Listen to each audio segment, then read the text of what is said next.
You are indeed watching Breakthrough News, and this is the Freedom Side Live. I am one of your hosts, Eugene Puryear, here alongside my intrepid co-host, Rania Khalek. Rania, good to be back alongside you. It's great to be back alongside you, Eugene. How are you? I'm doing well, thank you. I appreciate that. A little bit of a heat wave here in the East Coast, but we're making it in the Breakthrough News studio and team. How are you? I'm good. You know, the weather in Beirut just got really extra humid, so my hair is a little bit frizzier than usual, but it's okay. I mean, I can't complain too much. We're all At suffering least, then. yeah. Our president is suffering. I see he has COVID. Indeed. Well, best wishes. Don't want anyone to die of Best- COVID. right. We are in an unbelievable spike. I think 400 some people died in the Horrible. United States yesterday. So if you think it's Really? over, it's not.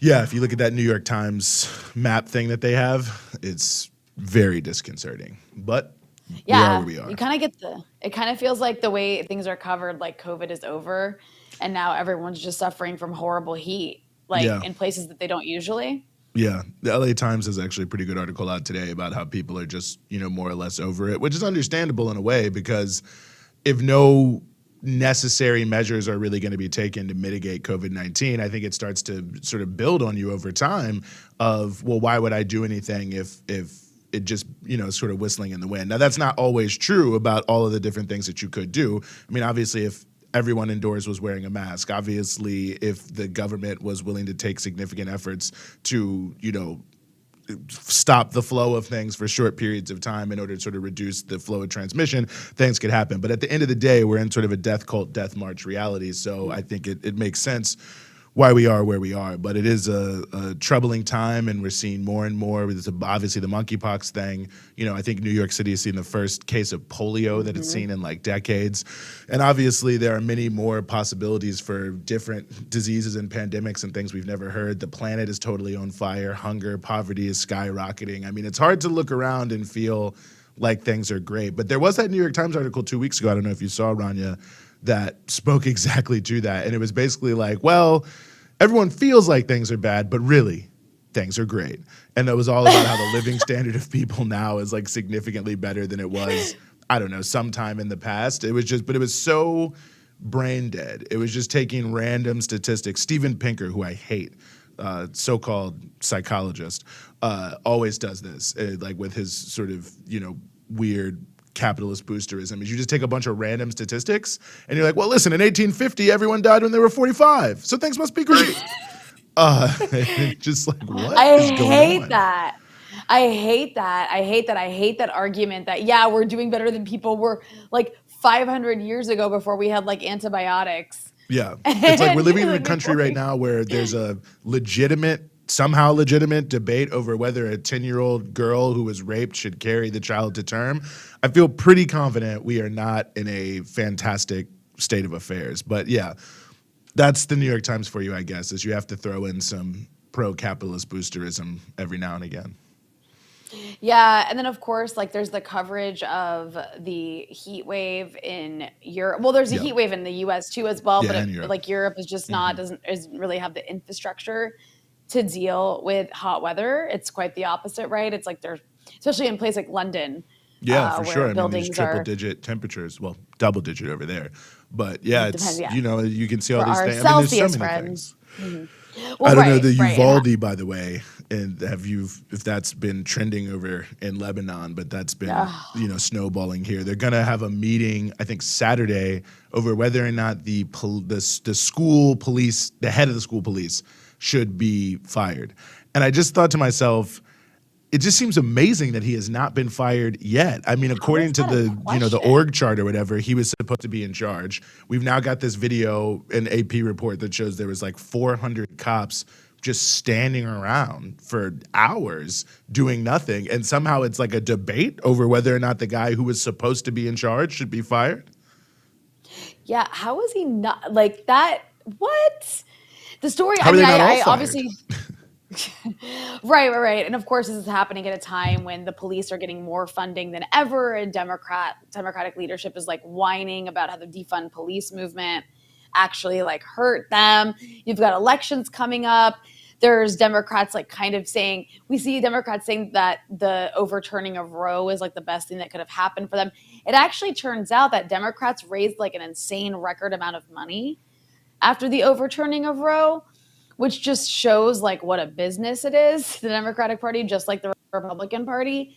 And there's just so many. I mean, actually, this is a good like time to shout out the fact that I had you on my show Dispatches last week, and we put up a clip from that episode of you really like explaining how the collapse of liberalism at the moment, where just our leadership is incapable of responding effectively to literally any of the crises that we're dealing with right now, whether it's like the stripping away of our rights or the planet on fire, or even just basic infrastructure. I mean, right? Because I'm glad you brought up the elections, and of course, people are going around talking about, well, because the infrastructure build, we're building this bridge or this road or whatever thing is coming together, and it sounds good, and of course, listen, if you see or hear something cost $1 trillion or just over that, you feel like that's a lot of money, because to you and I, that's a lot of money. But again, it's just wild to me that the two parties could not appropriate enough money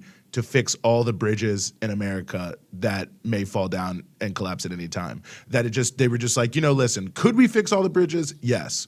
Will we fix all the bridges? No. And it's the same with dams. It's the same with lead in the water. I mean, there's all these easily identifiable, easily fixable problems, and they just chose not to fix them, even though they're poisoning people's water, the possibility of people dying in bridge collapses, the huge impacts on multiple different ways of dams cracking and collapsing. I mean, there's all these different major challenges, and neither political party seems in any way, shape, or form to be able to rise to the occasion. And I guess you could say, well, who's surprised? Because it isn't like they've been rising to the occasion. But again, I think it's important not to be cynical to some degree, because they should be doing these things. Like, these are just absolute basic things that should be done in any sort of human society. And the fact that they aren't is a tremendous indictment on the system itself.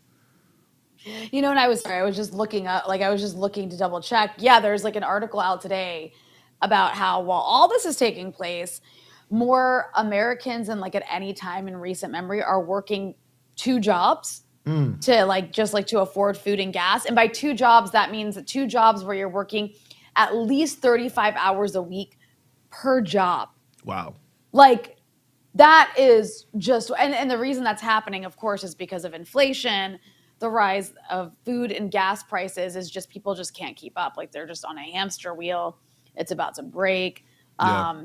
And people have to, I mean, think about that. Imagine you have like kids to take care of, and you have to work 2 probably pretty crappy jobs, or maybe 1 decent job, and like 1 job that is like really difficult and like at night or something, whether it's like Uber driving or like something that like, gig economy type work that you can like do in your free time after your already full-time job. Like, what a disaster. And I just kept thinking to myself, like, this is what, when I was a kid or when I was growing up, they would always say things like, under communism, people live in very small houses or apartments that all look the same, and all they do is work. And I'm like, what's the difference between what's happening now? People like live in closets in like New York City and Washington, D.C. for like $1,000 a month if they're lucky. Yeah. And they're working 2 jobs. Like, and can't afford anything. There's 150 million people, according to the Census Bureau, that in some way, shape, or form are struggling to meet their basic expenses every week. 150 million people. It's like half the country. It is. I mean, it really is half Almost the half the country. country. I mean, 1/3. I think I have this right. I think it's 1/3 of all workers in America, which is like 50-some million people, are making less than $15 an hour. And, in most major metropolitan areas, and also in a lot of rural areas where the cost of living is a lot higher than people think, $15 an hour is not even a living wage. Now, of course, because of the excellent work of Fight for 15, that's sort of the bare minimum cutoff that I think most people feel is basically fair in terms of an hourly wage of like what the minimum wage should be. But so if we just use it like that, I mean, that's quite a statement that 1/3 of all people who are, getting up and going to work are absolutely making what almost certainly is a poverty wage in the place where they live. That's utterly shocking. And I'm just like, I don't know.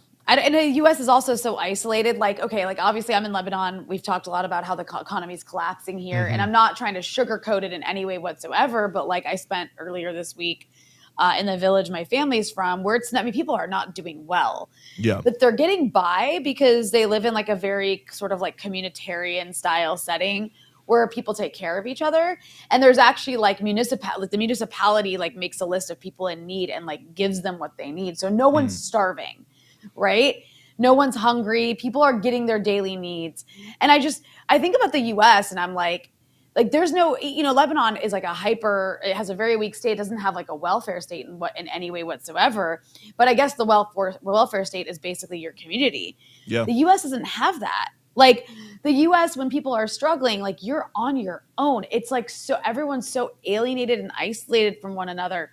And like, they don't really talk to their neighbors. You just kind of like, there's no center of community. It's so culturally different that it's really stunning to me how like in a place like Lebanon, there's at least some people to catch you from hitting rock bottom.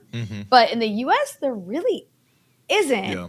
Unless you have like a big family or something. Right. Or or a lot of money or something like that, which is obviously that you don't need someone. But no, I think it's a very well taken point. I mean, you think about the social safety net, and right when this show is over today, or a little bit after when this show is over today, the podcast we have here, the Punch Out on Breakthrough News, one of the things we're talking about today is how there's more than this. There's 3 states that have actually cut unemployment insurance this year already. There's one more state, Wisconsin, where they're trying to override the governor's veto. There's 9 other states that are trying to cut unemployment benefits. So it's like, despite the fact that last year during the pandemic, we learned very clearly that all the like myths around unemployment benefits, right, which is that it makes people lazy, they're just sitting around at home, they're not working, all that has been proven totally false. All the studies that have been done on the expanded unemployment insurance during the pandemic relief era or whatever have shown that in fact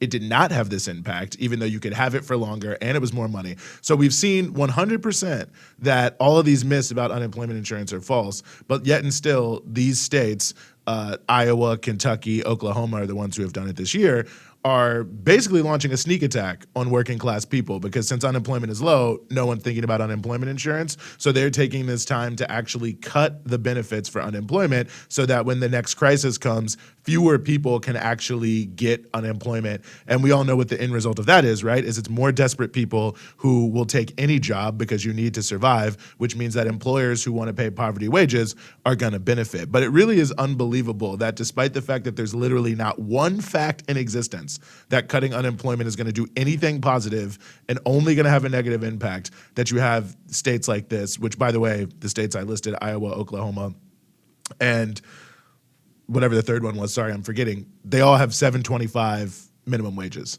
the lowest one that you can possibly have, and they're all right-to-work states, which means, essentially no unions. Well, on top of that, then it's like, what's even more aggravating is we found out, I think, last week that those PPP loans, I can't remember what that stands for, but the loans for like businesses during the pandemic, 75% of them went to wealthy Americans. Yeah. Like that didn't need it, basically, like 75%. And and nobody reacted. Like, it's like, how is that not a scandal? Because it's America. We're used to it. Meanwhile, people expect there to be scandals.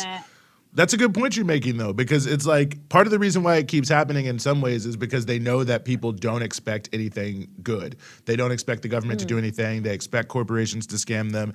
And it breeds a sense of complacency. Complacency isn't the right word. I think it breeds a sense of helplessness where it's like no matter what, everything is so terrible. So, you just have to shrug your shoulders and keep moving. And they really do depend. And in my experience working on, quote unquote public policy, a huge amount of the negative things that are happening is because politicians and lobbyists ultimately are depending on the fact that most people are so jaded, so cynical, so beat down, so run down, feel so helpless and powerless in the system that they're just going to be able to get away with it, even if it's something really bad. I mean, it really is that simple that a lot of the things they do, they figure, well, who's going to do anything about it? And what are they going to do? Vote? Because, we've already got that one sewed up. So the whole thing is an unbelievable scam. Well, on that note, we do have Yes. not a fun. Fun is not the right word. Why did I say Fun fun? is definitely We not have the a right show word. I'm not today. 100% sure why you said that. Maybe it's because the I don't guest we know. have is a fantastic guest, Yes. but it's a I'm very similar excited. I'm issue, and that's excited. working class people Yes. dealing with the cost of living. This is in Panama, Yes. though, where you may not know, over 2 weeks, there's been a massive national strike, and we are very happy to be joined by Zoe Alexandra, who's a journalist and co-editor of People's Dispatch. And I just have to say, yesterday was the 4th anniversary of People's Dispatch. So Zoe, congratulations to you and the entire People's Dispatch team. And thank you so much for joining us here on the Freedom Side. Thanks so much for the well wishes, and I'm really glad to be with both of you. Well, give us a sense of what's been happening in Panama over the past couple weeks. I mean, I think most people have probably not seen much about this, but it seems like this is a pretty major uprising happening there on the isthmus. Definitely. It's an extremely important uprising that's happening right now against the cost of living crisis, which we've seen across the world. We've seen mobilizations, protests happening, sometimes spontaneously, sometimes coordinated. In this case of Panama, it's a very, very organized protests that are happening across the country, organized by trade unions, teachers unions, the construction workers unions, which is one of the largest organizations you can see right now in the frame. People across all sectors of society have joined these protests, a lot of them under the Alliance of People for Life, and they presented a list of 32 demands which concretely address this increase in the cost of living, this crisis that they're facing, and very concrete measures to resolve it. Similarly to what you see in the US, where the politicians have not taken any concrete measures to address the needs of the people, to address inflation, a similar situation in Panama. This is a country that's also on the dollar, that has, the gas prices are over $3. They were over $3.50. And of course, these people are not making wages that you're making in the United States. And so people have been angry. People have been on the streets. They're demanding that the gas prices be frozen. They're demanding that food prices be brought down and be frozen. A lot of different demands that concretely address the material conditions of the people in the country. And so they've been on the streets for over 3 weeks, and they've been constantly attempting to get the government to take their demands seriously. This strike has been in the making for months now. They're not spontaneously coming onto the streets. In May, they presented this list of 32 demands that I mentioned, and the government flatly said, no, we're not going to take any of these demands seriously. And so since then, they've been building with other organizations. They've been planning these acts of mobilizations, of protest, to make the government take it seriously. And they have essentially reverted the agenda. They've forced the government, they forced mass media, they forced all of society to be talking about this crisis. If you look at Panamanian media today, it's going to be all talking about this strike, talking about the fact that large business owners of pharmaceutical companies have raised the prices of medicine, have essentially made it impossible for people to get the medicine that they need. This is on the news. And so this has been an extremely successful strike so far. They're currently waiting. Right now, I'm actually trying to refresh the page because it said that at 20 minutes ago, the negotiations were supposed to start with the government. This has been a really big back and forth. They've come to some of the dialogues and they've stepped back. They've repressed people, so the movements have suspended the dialogue. It's a very, very dynamic situation in Panama right now. Zoe, I think that in some ways this is like Panama is one of many countries that, like you mentioned, we're seeing this take place in, and it's like obviously months in the making, like you said, but also this protesting of skyrocketing prices. I mean, this is a consequence of not just the pandemic economy, but also the war in Ukraine, the sanctions against Russia. We're going to be talking about Sri Lanka in a bit, which has also had massive protests against cost of living issues. But I'm just curious, for those who aren't familiar with Panama, like what's the political layout there? What ideology or what's the ideological makeup of the government there? Is it a right-wing government? And also like how much of that is a consequence of perhaps past US interventions there, just to zoom out a little bit.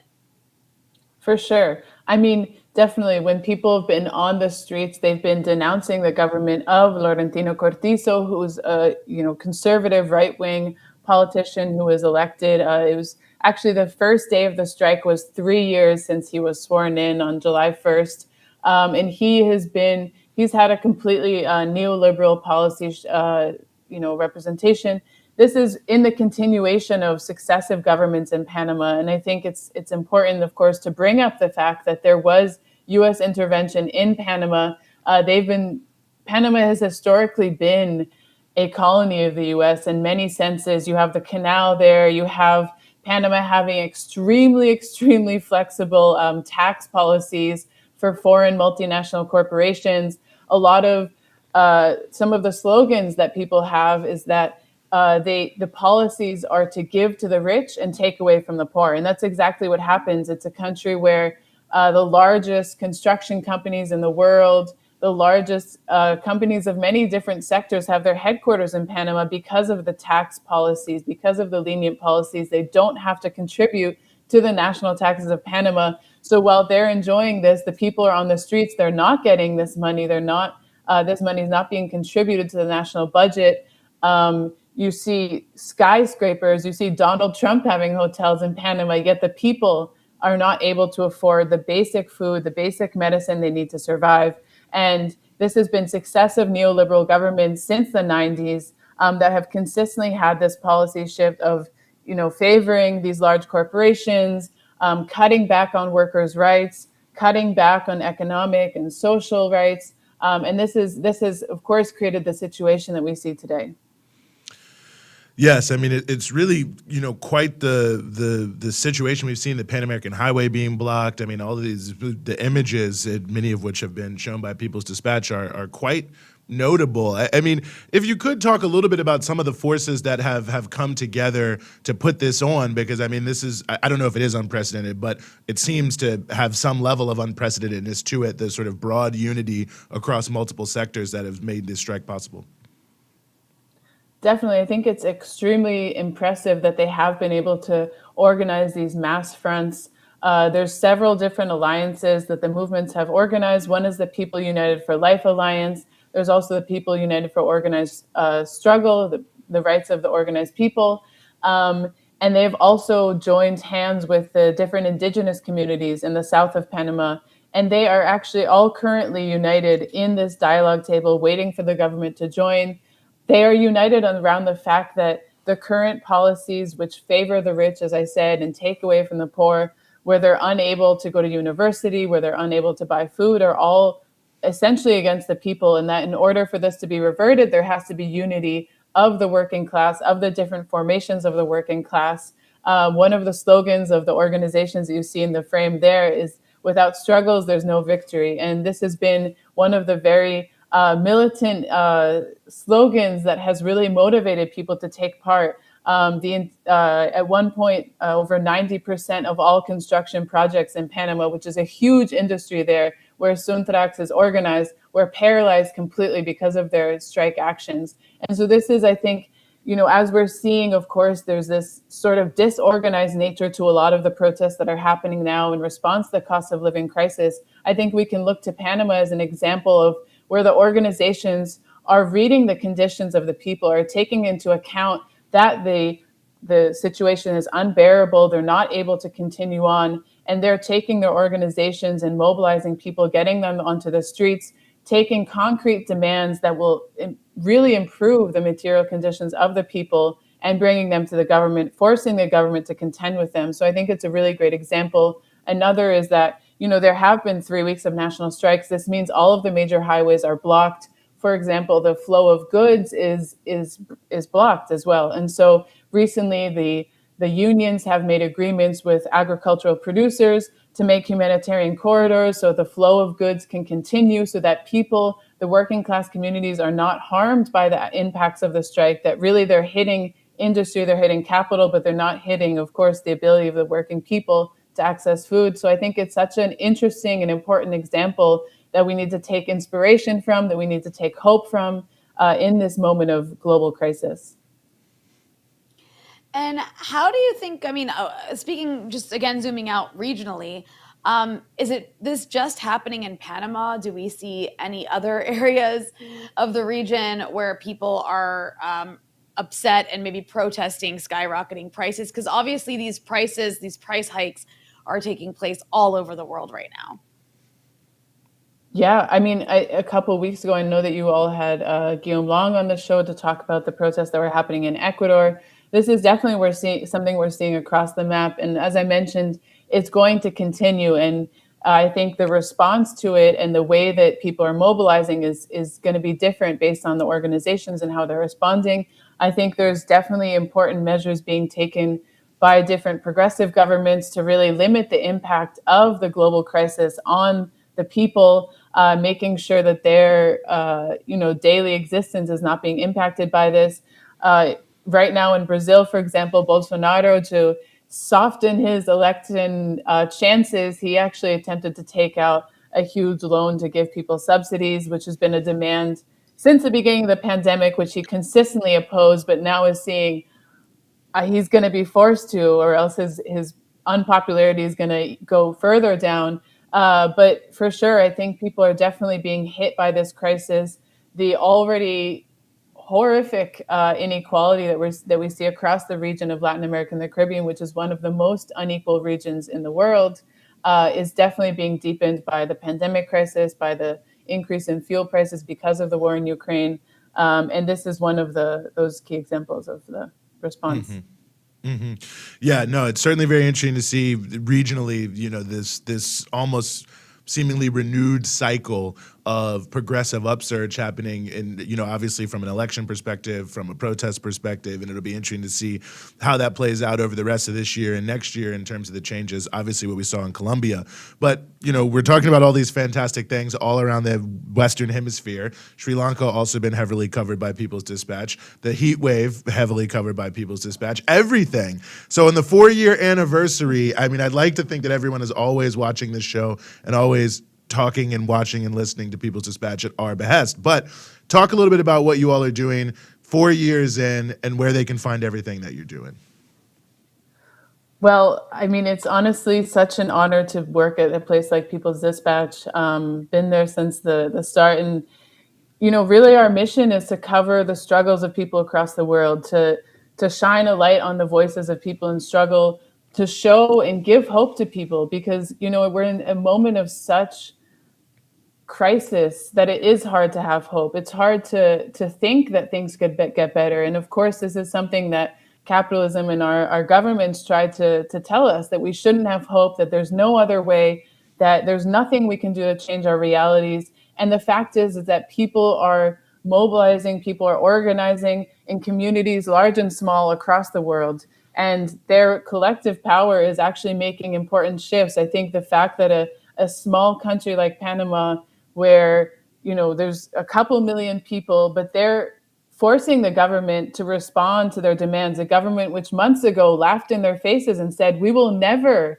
bring down the price of fuel. We will never give in to any of your demands. And now, because of the organized people's struggle, they're being forced to. And so I think basically at People's Dispatch, that's what we want to do. We want to show that this is happening.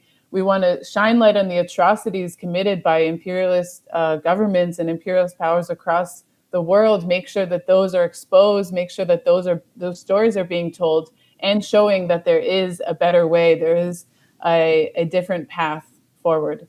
Mm-hmm.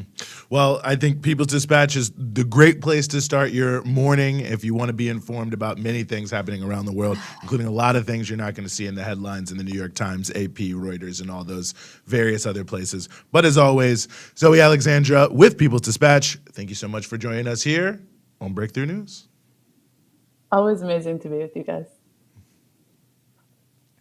Well, love Zoe. Yes, absolutely. Really No, it's just like very, an amazing very human being, and so smart. And they cover so much, so there's really a lot that you can find there. And I would say, we rely on it very heavily here at Breakthrough News, and we're very happy to have the opportunity. Rania and I often are interviewed also by People's Dispatch, so you can check that out on their YouTube page and follow that if you can't get enough of Rania and I here on Breakthrough News. But we want to transition. That sounded like a backhanded compliment. I'm just throwing that out there. Just take it however you want. If you think it's about you, it is about you.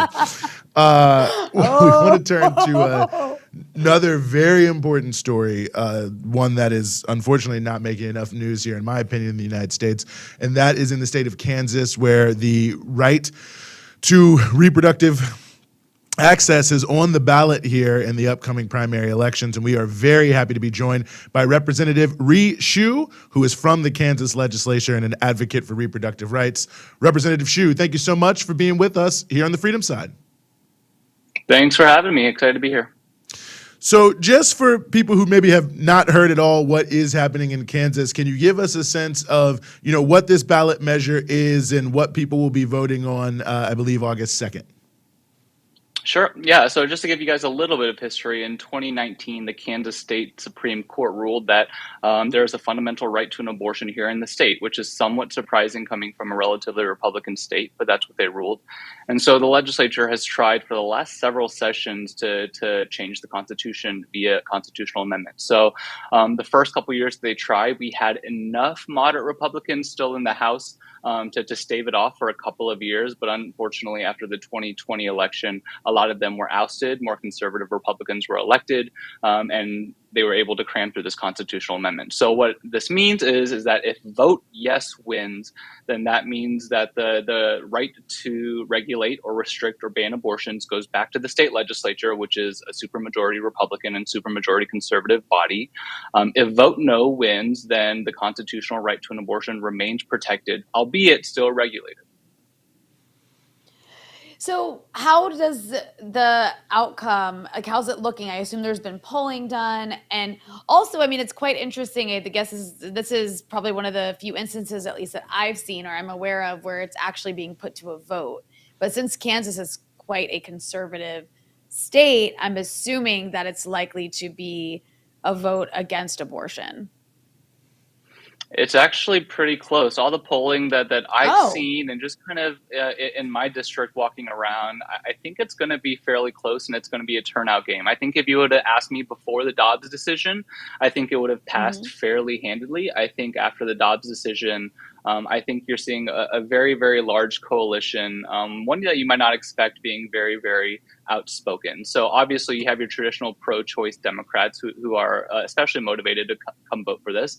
But then you have, dads of daughters, or you have Republican women who have had pregnancy issues. You have lots of people who do not want a ban on abortion. And our neighboring state, who is our primary rival in Missouri, have passed essentially a full ban. And so we have seen stories come out from the entire metro area on what that can mean. And that is a deeply, deeply unpopular position, even in Kansas. Yeah, it's certainly, in a way, I think an interesting question, Representative, is that, so much of the conversation, I think, around this issue is about, obviously, the things that are happening at the Supreme Court, but also kind of the minoritarian nature of many of these decisions. So it seems like this actually is a very interesting opportunity for the country writ large. Obviously, you guys are in Kansas, but I think the reason so many people are looking to what's happening here is it feels like this is almost a chance for everyone who supports the right the right to choose on this issue to have their voice heard, potentially, because it's been these very sort of elite minority institutions that have addressed it so far. Sure, and just to give you guys even more historical context, this is not the first time that Kansas has had a statewide vote on a civil rights issue. Kansas is actually one of the only states that actually got to vote on the right or not to have slavery or not. Way back when we were becoming a state, and it was much like now, very fraught. Emotions were running very high, but there's a saying here locally that how Kansas goes, so does the nation. And so we are the very first state post Dobbs decision to have a statewide referendum on abortion.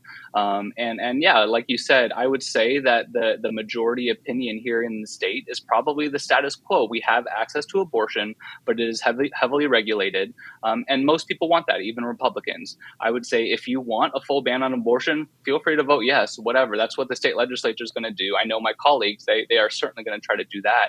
But if you're okay with the status quo, if you are afraid of a full ban like we've seen in Missouri and Ohio and Texas, then vote no.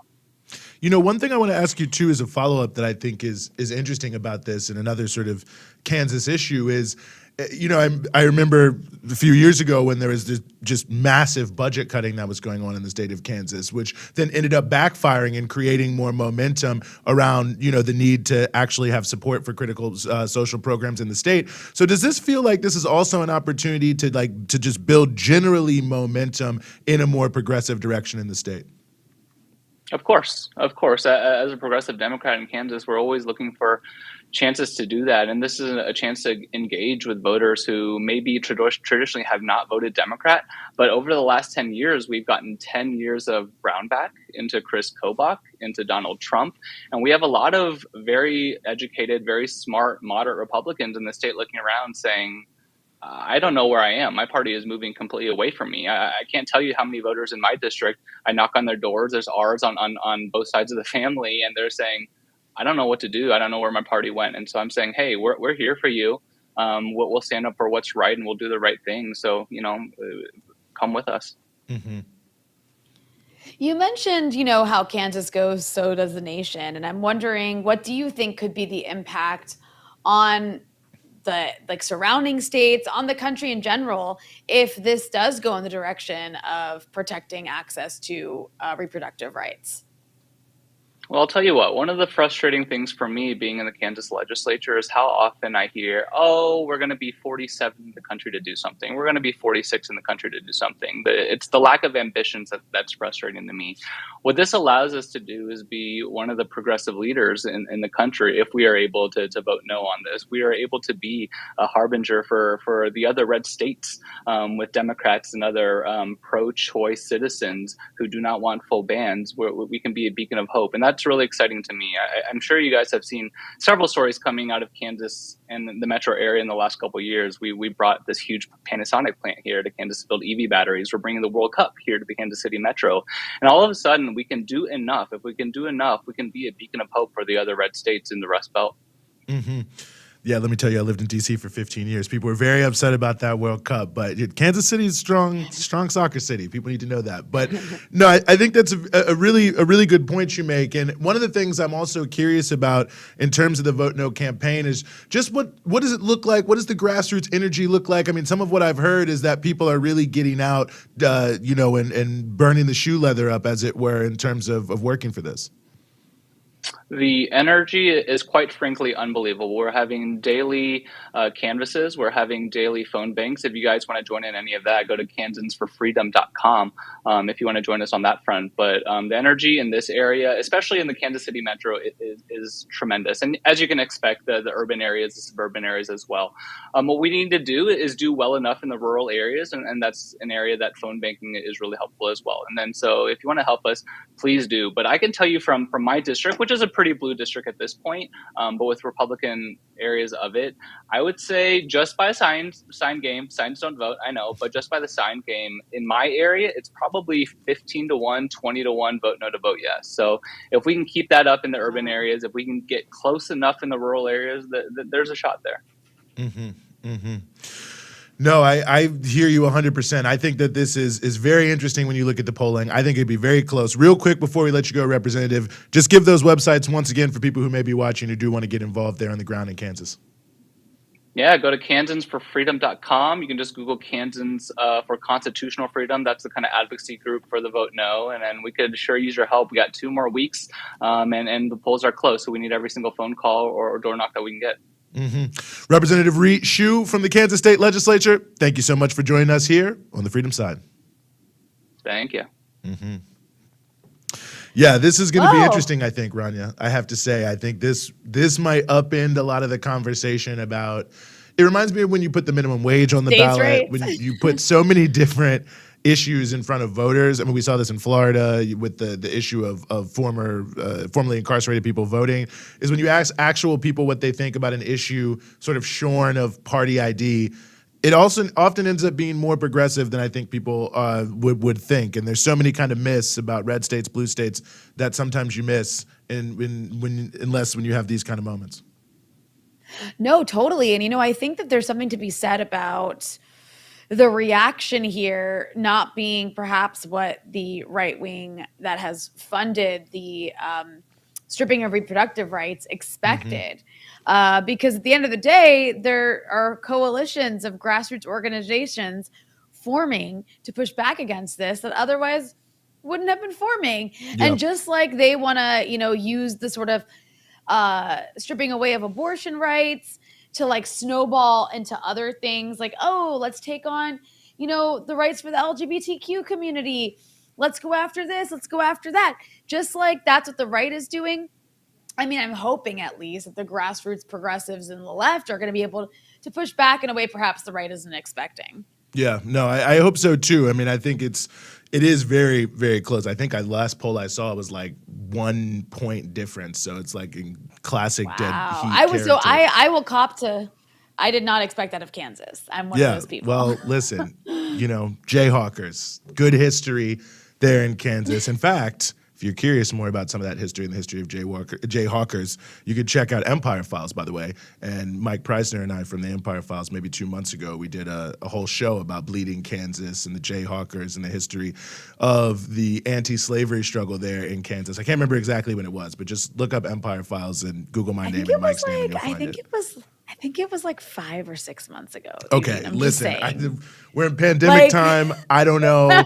All I know is if you look it up, you can hear it. We also did a couple other cool episodes about Civil War type pieces as well, Black soldiers in the Civil War. We had a good time on it. So it's good history and important history. Also, more than 2 months ago. But no, definitely do go check it out. If you want to know when it happened, ask me, not Eugene. Also, what did you do 5 months ago, okay? I could tell you, but I'm not going to get into it because I want to remind people that one thing that we have neglected is the super chatters, Eugene. We've been neglecting our super chatters for the last few. I thought you were just banning them all. No, I apologize. I was derelict in my duty as super chat censor / reading out the comments. So I want to remind people who are watching live, if you do throw money into the super chat, I will, or Eugene will, but I will decide whether one of us will read your comment on air. We always appreciate that sort of support. And it's also a good time to remind people that you can support all of our excellent content, if I do say so myself, on Breakthrough News by going to patreon.com/Breakthrough News and becoming a patron, supporting Eugene's show, The Punch Out, my show, Dispatches, this show, The Freedom Side, and the Socialist Program. I mean, we have so much, all of our on the ground reporting. We've got so much going on here. And the more you donate, the more we can do, which is the other element of that. I mean, people who follow me on Twitter know that I put this out there. I mean, we've got about 69,000 followers on Twitter. If just 4,000 of those people were giving us $5 a month, that would be nearly $250,000. So look, I know for a lot of people, $5 a month is not nothing. For some people it is nothing. It's just 1 cup of coffee. But whether it's a sacrifice or whether it isn't a sacrifice, if just 4,000 people gave us $5 a month, that would be nearly $250,000. So I think we're often taught that like our own, if I just give X small amount of money, it's not going to make a difference. It does make a difference, and it does cumulatively start to add up. I mean, you think about someone like Bernie Sanders who raised $400 million in small donations in 4 years. I mean, we can do a lot more when people come together than I think often we think about, and certainly, that they want us to think we can do. Yeah, look, CNN is never going to let us on. MSNBC is never going to let us on. So we have to create our own media, and that's what we're doing here. And we need your help to do it. And on that note, there is a comment I want to read you, Gene. Please. Our regular contributor, Martine Hernandez, thank you for the super chat donation, asks, Eugene has dementia? Wow. Shot. I mean, listen. I want to know what Martine Hernandez was doing 5 months ago, okay? Listen, no one knows. No one knows what's going on. People are saying things happen at all sorts of times. I'm going to look up the exact time and see if you were right, Rania. I'm about to get off the show and Google when I was on Empire Files. Certain that it was before the invasion of Ukraine. Like it was back in like January or February. The first one may have, let's not even get into this on air. This is unbelievable. And you know what? I remember. And if I do, Martine, I'm in good company because check out the President of the United States. All right, so it's a lot of we're high functioning individuals out here in powerful positions. Look, it's a compliment. It's a compliment. I follow your work so closely. I know when you did it. Okay, well that's about it both like nice that, and all right? slightly creepy, but nice. But I like that. That's gonna be my new bio. Slightly creepy, but nice. yeah, Rania Khalek. that describes you pretty well. Uh, anyway, Jesus yeah, Christ. listen, you got to have a little bit of fun. The planet is collapsing Yeah. around us, so we have to It's the be able only to. way to deal with it You psychologically. got to laugh to keep is from to crying make jokes. sometimes. But, Yeah, we do that's want to turn here now to another very important story. This one that you've probably seen a little bit about, and that is the island nation of Sri Lanka, where mass protests have been happening and quite a bit has been going on there in regards to that. So we want to and are honored to be joined here on the show by Nianthini Kadirgama, who is a PhD student at University of Amherst and also a member of the Feminist Collective for Economic Justice in Sri Lanka. Nianthini, thank you so much for joining us. Thank you for having me. It's a pleasure to be here. Well, it's our pleasure to have you. I think a lot of people have probably seen kind of the big headlines. I think many millions of people saw the protest images of people going in and taking over the presidential palace. So people know a little something about, I think, the protest movement and the crisis in Sri Lanka. But well, there's a lot we could say about this. Let me just start here with sort of the big news of the past couple days that people may be wondering about, and that's this new president and whether or not this represents some form of change or whether or not the protest won or what that might represent. I think July 9th was an incredible moment for democracy in Sri Lanka. We saw waves and waves of people crowding into the Galle-Face Green in Colombo, the capital city. And the people came in spite of a curfew the previous night and huge fuel shortages. They found ways to just get there.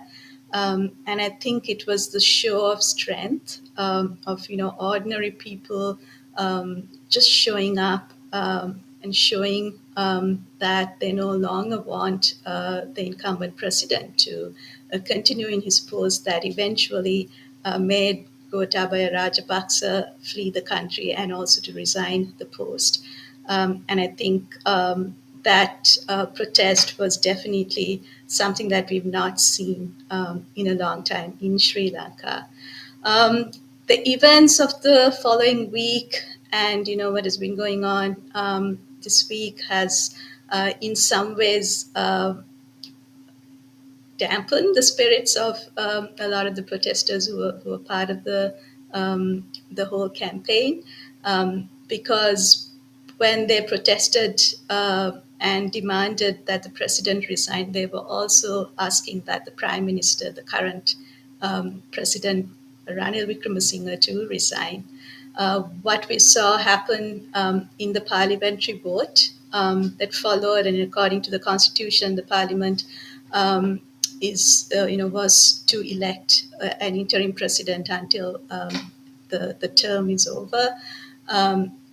And the results of it was something that was very disappointing. It's definitely not what the whole campaign, the loads of people who came out onto the streets and protested, demanded for.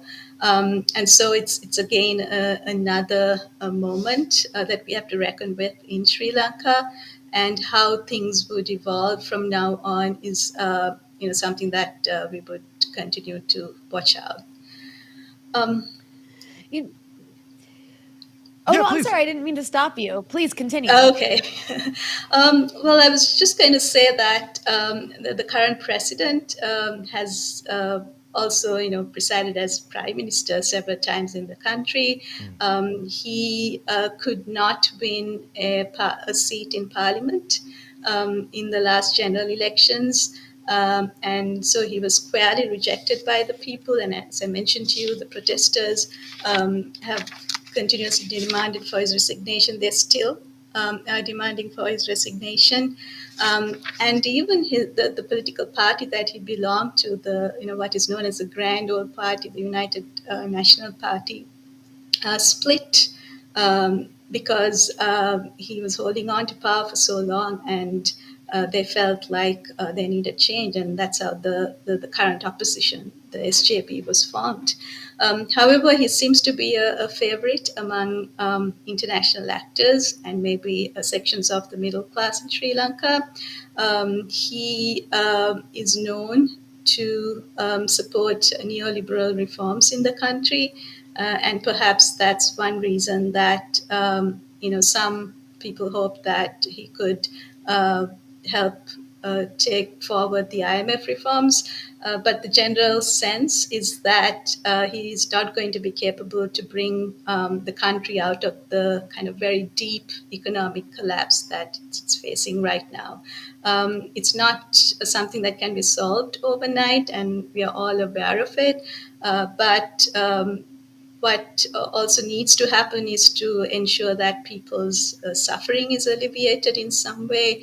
There has to be a stimulus program, there has to be relief that's distributed to the people. We have to think of a redistributive agenda. However, what is currently on the table is an austerity program, which again is not going to address people's suffering. And therefore, we are expecting that turmoil and protests will continue in the country as long as the current president remains in power. I think that the images that were coming out of Sri Lanka a couple weeks ago of the storming of the sort of president's residence and, the swimming in the swimming pool and all these kinds of things probably had capitalist or elites around the world quite frightened about what can happen when you deny people access to the basic things they need to survive. But one of the ways it's been portrayed in the American media or Western media in general has been to say that Sri Lanka is experiencing this crisis because they're in debt to China. They're in like this debt trap with China, which I thought was a little bit funny because I think that something like 80% of Sri Lanka's debt is actually with Western financial institutions like the IMF and the World Bank. That said, can you give us some background on what precipitated this economic collapse? I know there was, we saw in the news weeks ahead of this, recent uprising, if you will, that there was horrible fuel shortages, perhaps for the past few months. Food prices had skyrocketed. There's been food shortages. So was this because a result of the war in Ukraine and the sanctions on Russia? Does it go further back than that? What caused this crisis? Well, for the people on the ground, it is the long queues for fuels. Some people are just sleeping overnight for days, just waiting to get a few liters of fuel. And there's food shortages. The country has run out of foreign reserves to import essential items, including things like milk powder, which a lot of people in Sri Lanka depend on. And there's a shortage of medicines. The hospitals have been facing these shortages and having to prioritize surgeries and so on. And food prices have just skyrocketed. So in the last month, food inflation alone has reached about 80%. A large portion of the population have either reduced the number of meals that they eat or the quantities that they eat. So this is a massive, crisis, and it's affecting everyone across the island. Although, of course, some are affected more than others. There are daily wage workers, people working in plantations, in the agricultural sector. Women are mostly impacted by this, and other minority groups and groups who have been marginalized for their identities, again, really find it difficult to access basic things in the midst of this crisis. The root causes of the crisis, of course, Sri Lanka defaulted on its foreign debt obligations earlier this year. As you correctly pointed out, the big chunk of foreign debt is held in international sovereign bond loans, which means big financial companies, private companies, and investment banks many of them in the West, in the West. China's debt is only about 10% of Sri Lanka's foreign debt.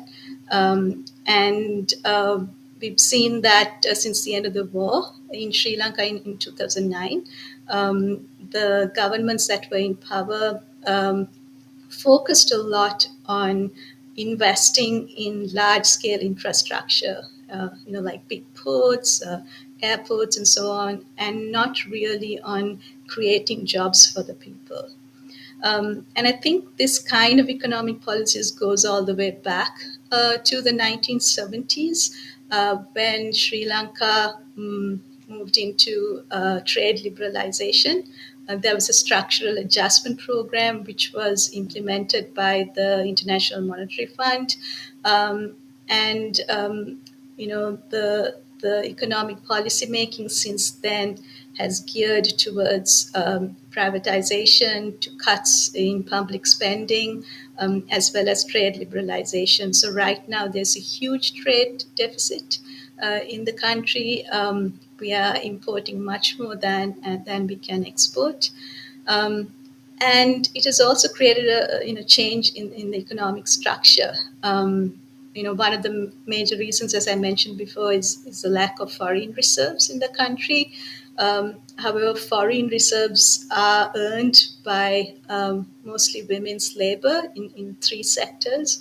In the free trade zones, in export processing zones, in garment factories, and then in the plantation sector, exporting tea. And by domestic labor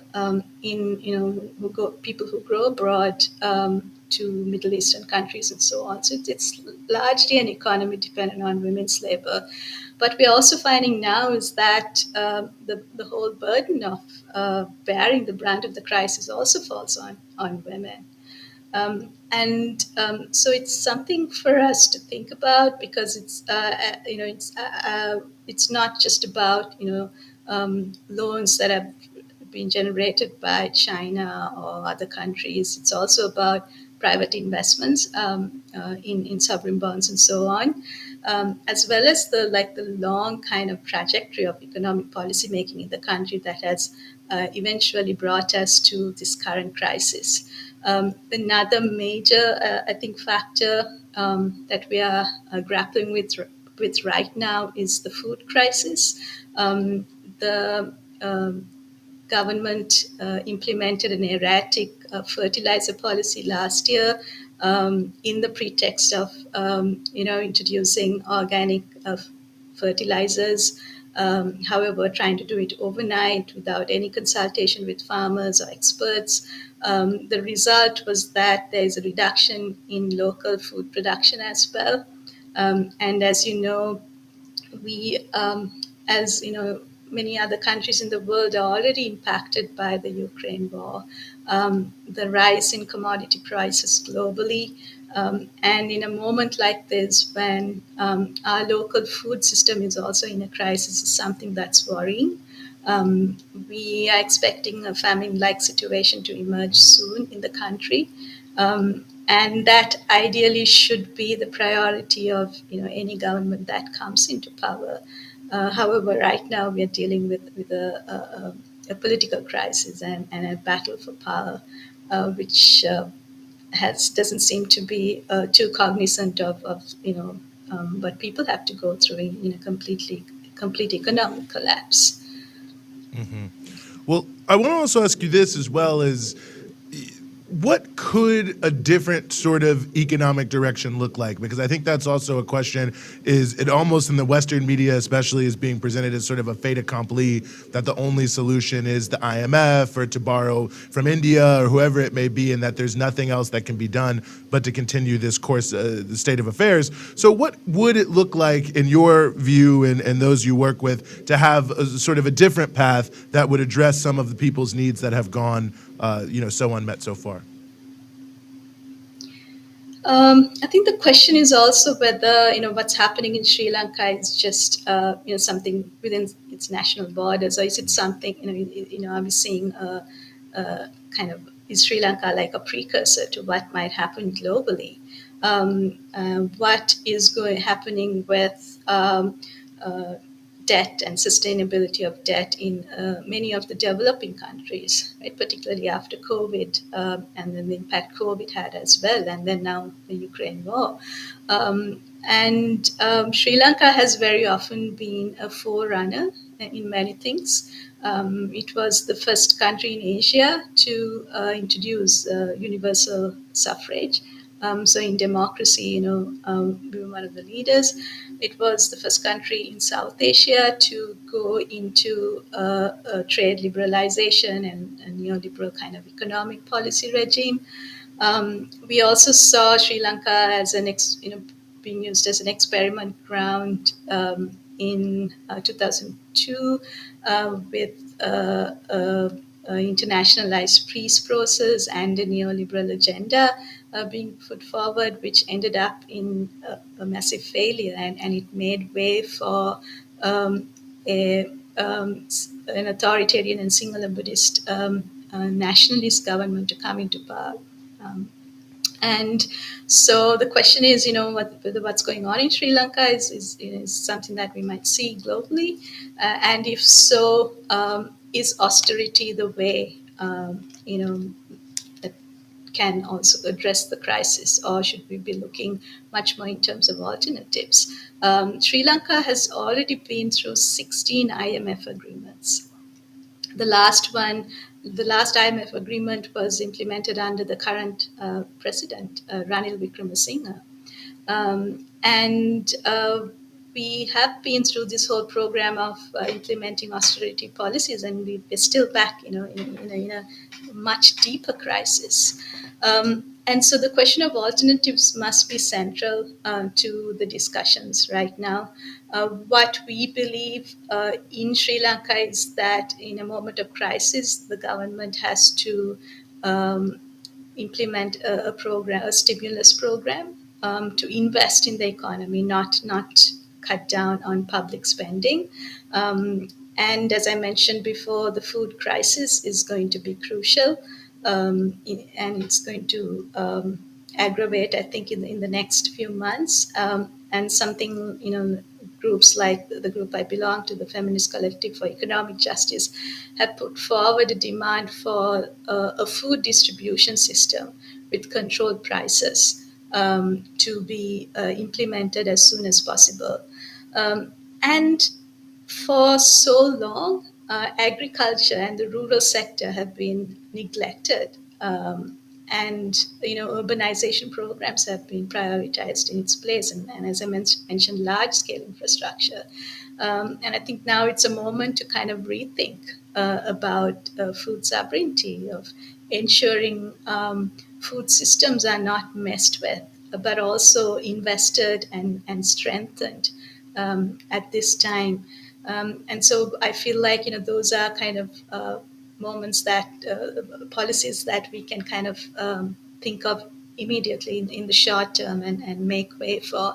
And of course, the question of redistribution.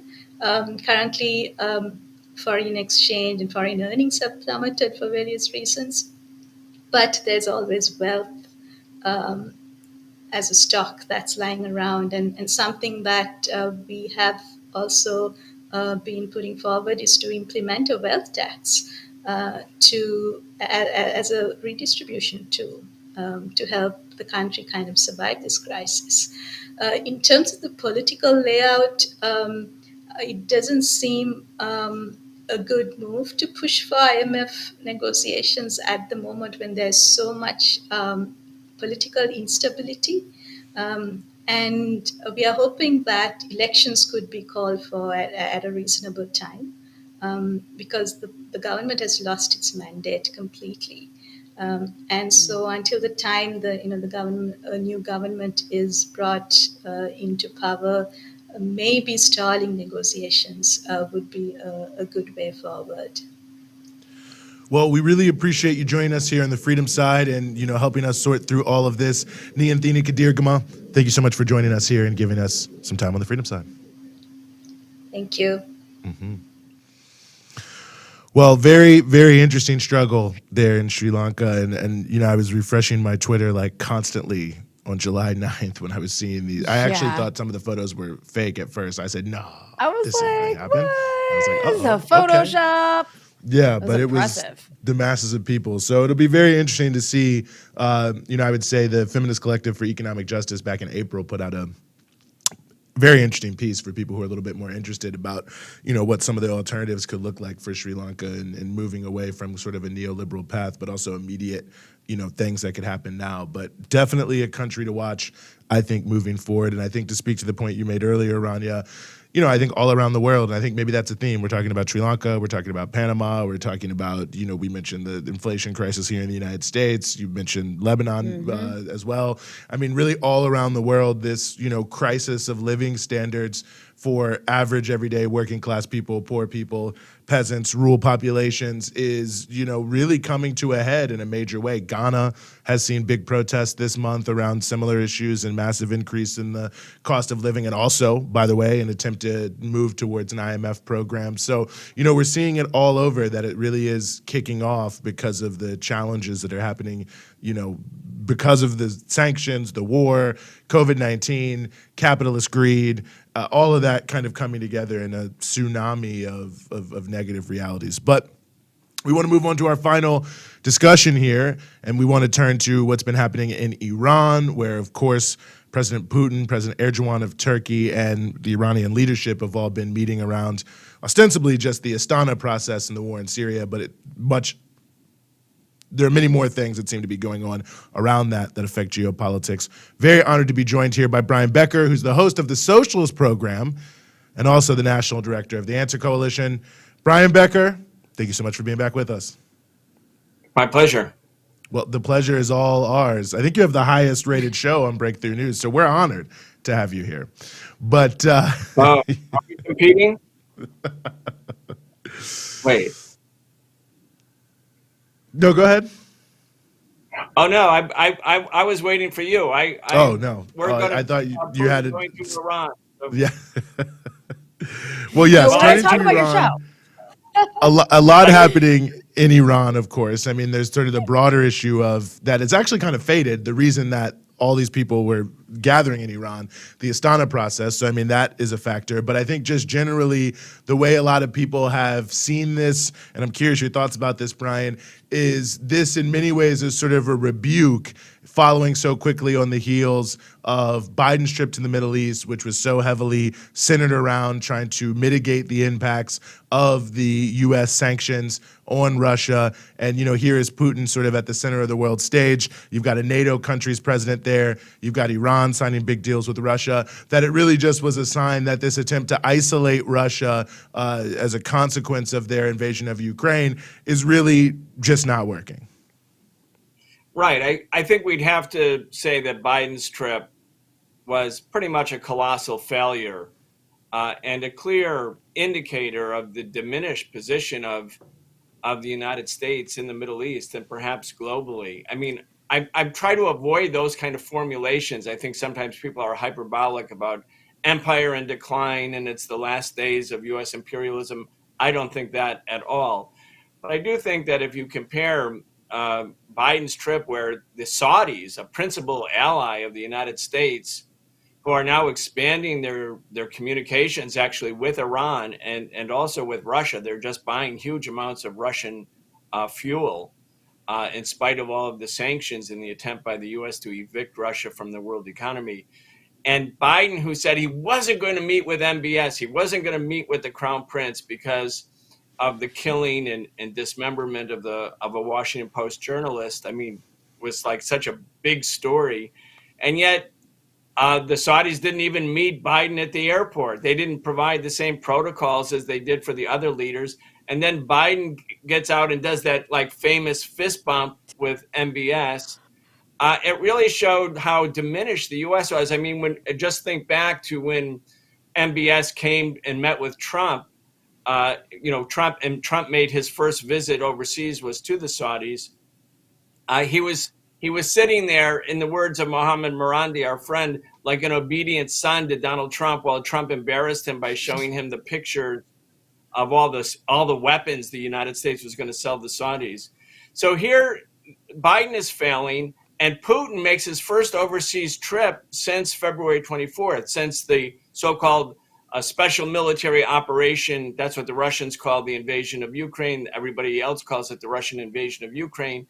But this is the first visit, and it was very significant because Erdogan was also there. And yes, it's the Astana talks, meaning these were the big three in terms of Syria peace negotiations in the past. But Turkey is also the eastern flanco, and it's a very big military and a very important part of NATO. And so to go to Iran, a country that the United States tried to make a pariah state for a long time, Donald Trump ripped up the JCPOA, the Joint Comprehensive Plan of Action, the Iran nuclear arms deal, said it was the worst deal ever. And then he bullied all the European nations who wanted the deal. He bullied them to capitulate, and they did. And here you have Iran is coming out of its economic depression. There's a lot of trade going on now with Iran. The worst days of the extreme sanctions are lifting because the world is changing. And yeah, they came together, and I think Erdogan's got a lot of problems at home. He needs Iran. He needs Russia for his own opportunistic reasons.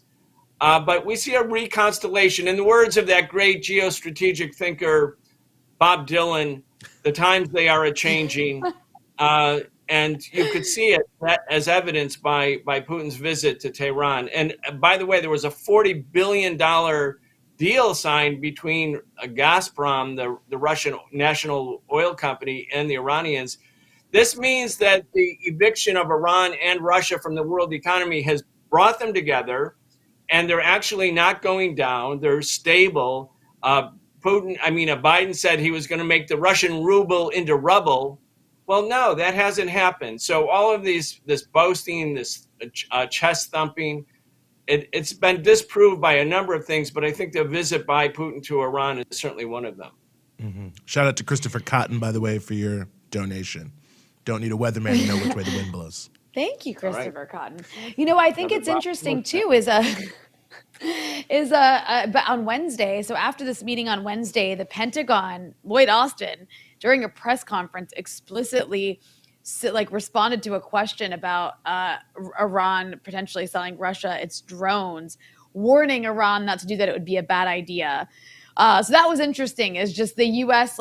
definitely seems a little bit rattled by this. And I also think the Turkey element is interesting because, Turkey is always seen as this reactionary country, which it is, that aligns with the West sometimes, which it is, but it's also a very self-interested country, which is why Turkey can go from being a part of NATO to then also making these very self-interested, opportunistic deals and having these meetings with the Russians and the Iranians. There's a pretty good relationship between Turkey and Iran.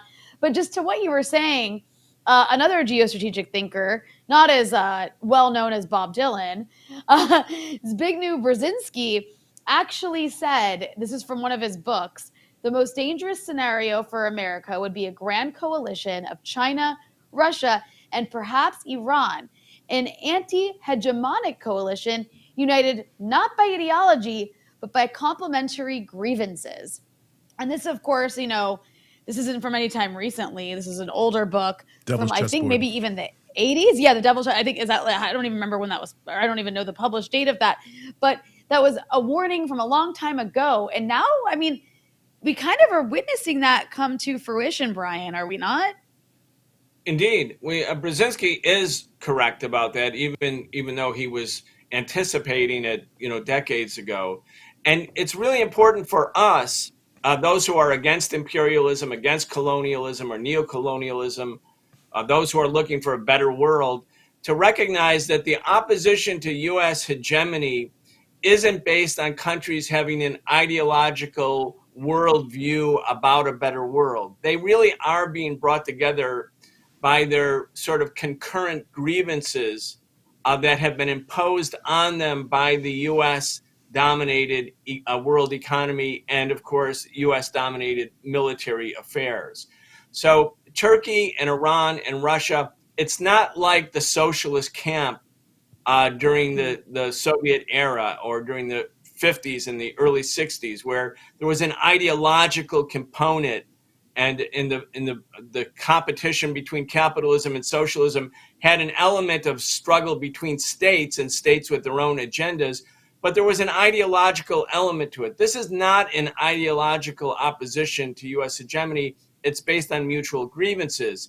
And those grievances, in turn, are caused by the arrogance and the hubris of the United States that feels that they can dictate to the rest of the world, including major countries. Iran is a major country. Turkey is a major country. Whether you like Erdogan or not, and we certainly are no fans of Erdogan, Turkey is a big country and an important country. So is Russia. And now you see that Iran is trying to become part of BRICS, which is Brazil, Russia, China, India, South Africa, major emerging countries that are brought together not because they're communists or socialists or have a grand ideological position, but they want to grow, they want to develop, they want to overcome poverty, they want to overcome the legacy of imposed underdevelopment based on colonialism or neocolonialism. And as America becomes so arrogant and so dominating, they have to find each other. Now Iran, by the way, is also moved from observer status to non-voting status in the Shanghai Cooperation Organization. Mm-hmm. So we see all of these north-south corridors, Belt and Road Initiative, Shanghai Communication Organization, BRICS, which I thought after the coup that overthrew Dilma Rousseff in Brazil and Bolsonaro taking over, I would have thought, well, yeah, Bolsonaro, the fascist, pro-American, Hitler-admiring leader of Brazil would, sort of leave BRICS, but they're not. And so we have this phenomena where these countries are being brought together. They have something in common with each other, which is that they don't want to be treated as like slaves. They don't want to be treated as if this is the 19th century rather than the 21st century. And that's really important because this is innate in human beings. Human beings want to be self-determining. Individuals want to be self-determining. Peoples want to be self-determining. Countries want to be self-determining. And that's what we see happening. No, I think that's an extraordinarily important point, and it's an interesting mix in a way. The sort of people who've been brought together. You mentioned Bolsonaro, now he's bringing in diesel fuel from Russia, and of course, you already mentioned Saudi Arabia buying fuel from Russia for the domestic consumption that they could sell more to Europe and make a lot of money. I mean, it's really interesting to see the way the world is shifting on so many different axes and so dynamically on so many different fronts. And one of the things that I think is interesting, and I'm glad, Rania, you raised this issue of the Brzezinski quote and the issue of Russia, China, and Iran coming together, and what we're seeing with BRICS and the SCO and cooperation on multiple different levels.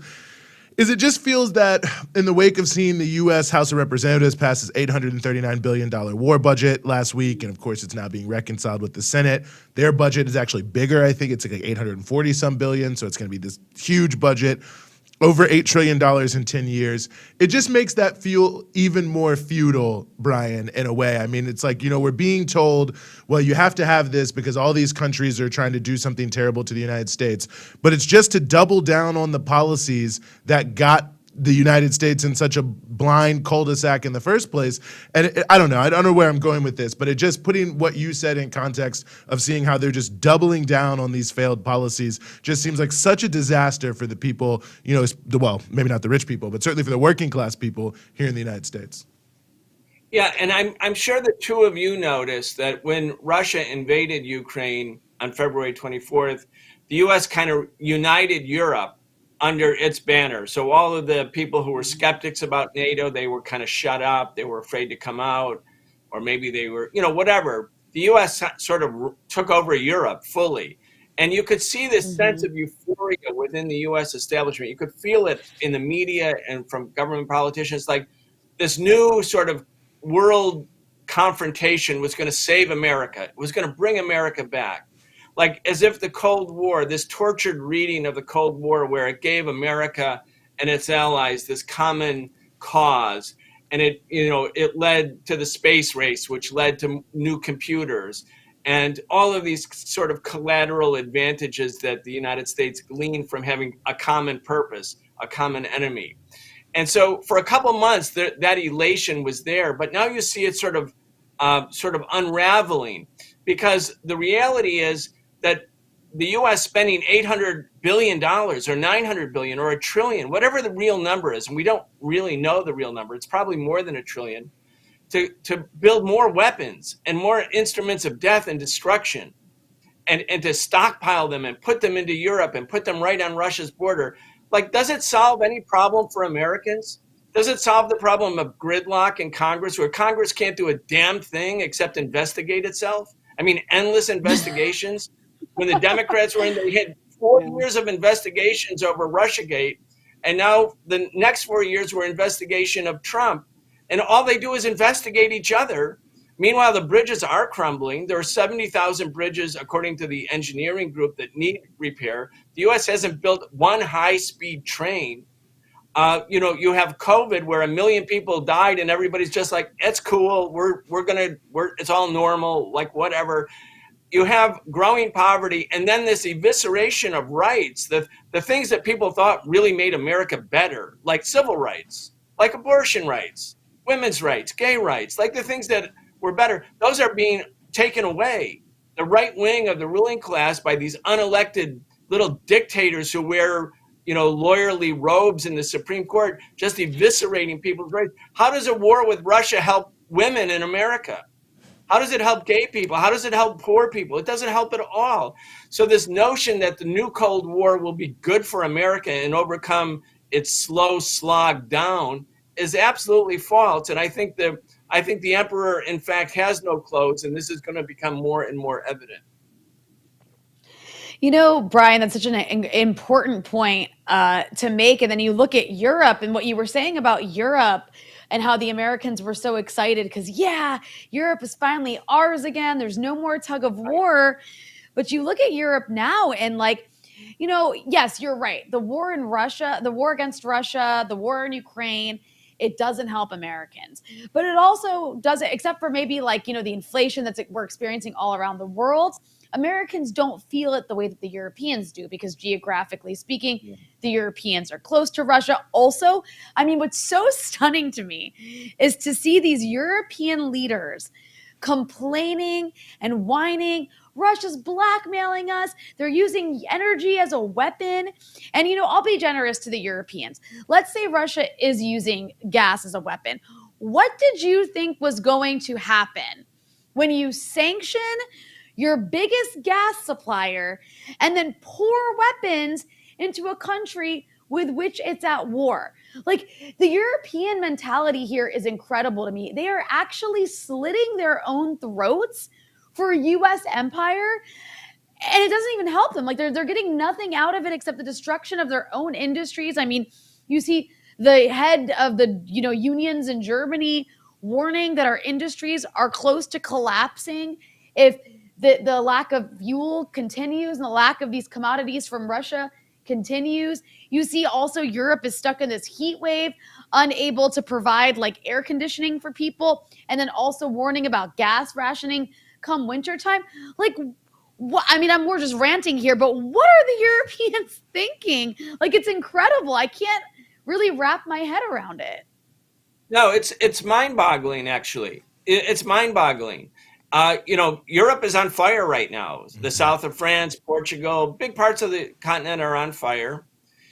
Inflation is going, the ruble wasn't made into rubble, but the euro kind of really sunk. And now inflation is really taking off. Russia, by the way, Putin just, I think earlier today or maybe last night, announced that they're going to have a full resume of gas supplies for Europe in the coming months, and the futures prices dropped on gas, so that provides Europeans some relief. That was Putin doing this thing to help Europe. You're right, Rania. It's like they see the edge of the cliff. The European capitalists, who are the water boys for American imperialism, they see the edge of the cliff and they say, let's get together and charge. Go right for it. Attack.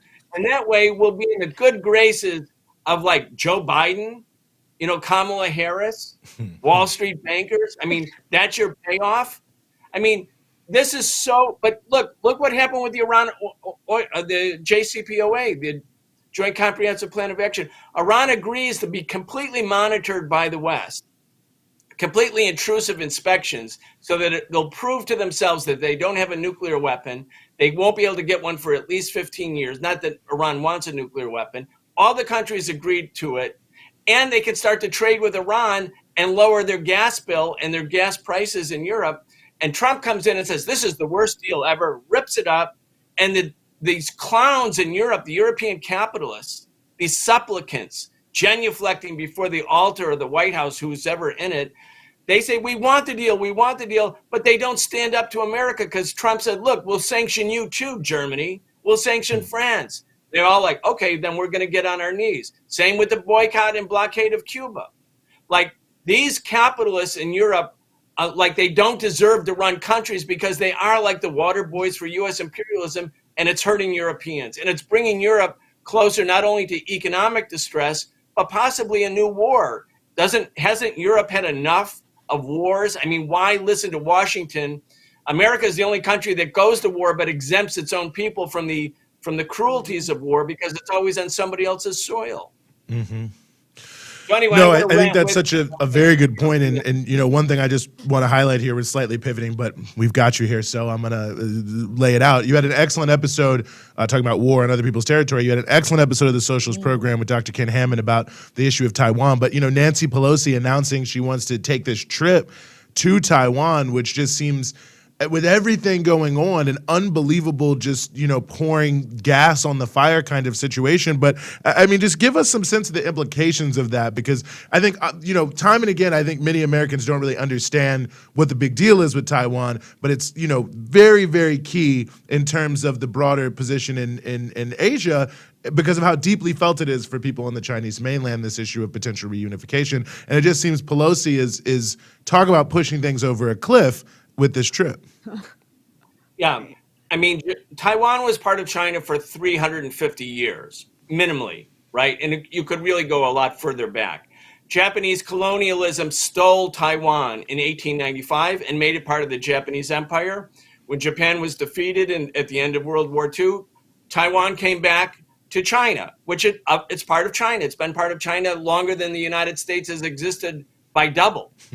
And so the Chinese reestablished relations with the U.S. when Richard Nixon and Kissinger went there in 1972.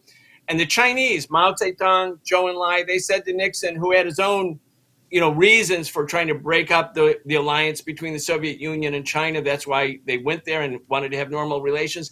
The Chinese said there's one condition for the normalization of relations. You acknowledge that Taiwan is part of China. And Nixon signed the agreement. It's a bilateral agreement. The Shanghai Communique was signed in February 1972. That's 50 years ago. It was reaffirmed in 1979 when Deng Xiaoping met with Carter. It was reaffirmed again in the 1980s. It is the bedrock, or what the Chinese call the guardrails for U.S.-China relations. Nancy Pelosi, the number 3 politician in the line of succession, president, vice president, speaker of the House, to go to Taiwan, a part of China, and treat it as an independent state, while Biden is the president, meaning it could only happen with Biden's blessing and Anthony Blinken's blessings. It's viewed by China, and this is what the Chinese call it, a strategic level provocation.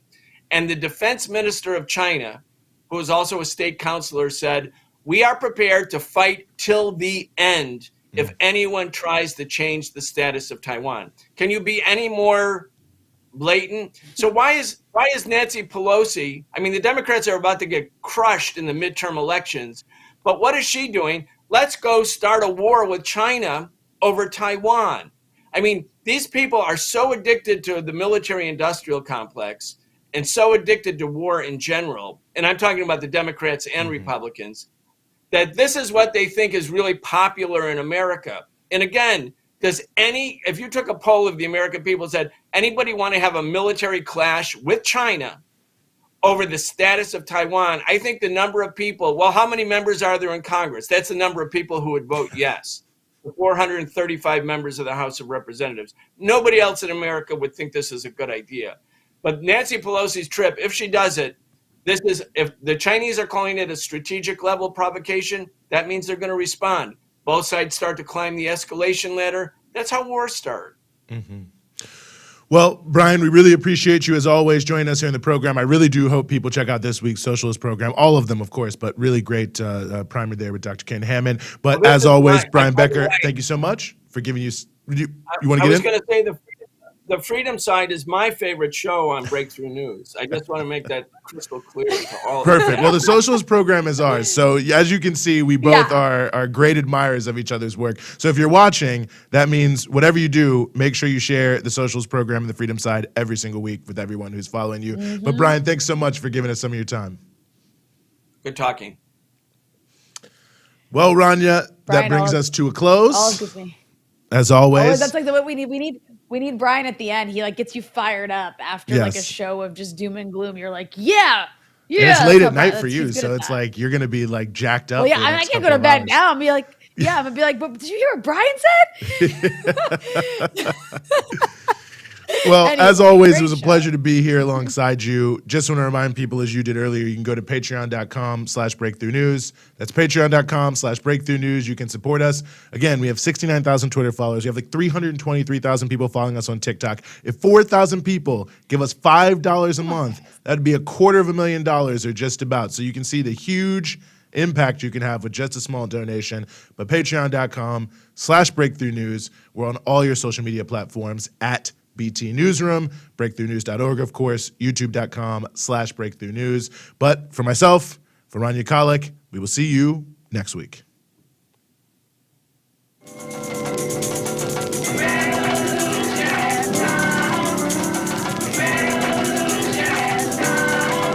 Revolution knows no compromise. Revolution overturns and destroys everything that gets in its way.